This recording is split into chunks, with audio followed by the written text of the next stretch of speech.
A Sabina é uma empresa com 43 anos de existência. Foi fundada pelo nosso pai em 1978. Iniciou a sua produção baseada numa construção em madeira. Entretanto, com evolução, foi-se iniciando a pouco e pouco a construção soldada e nos últimos anos fizemos investimento no setor da área da engenharia e no desenvolvimento de produto, e isso obrigou-nos a partir para outras soluções construtivas.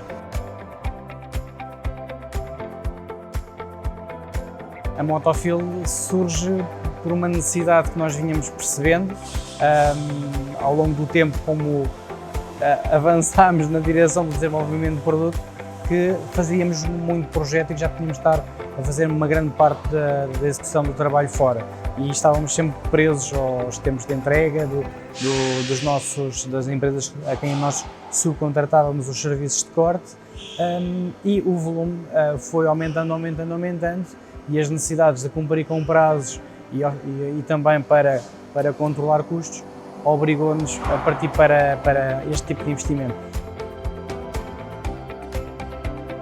A diferença na produção sentimos sobretudo na disponibilidade de ter o equipamento.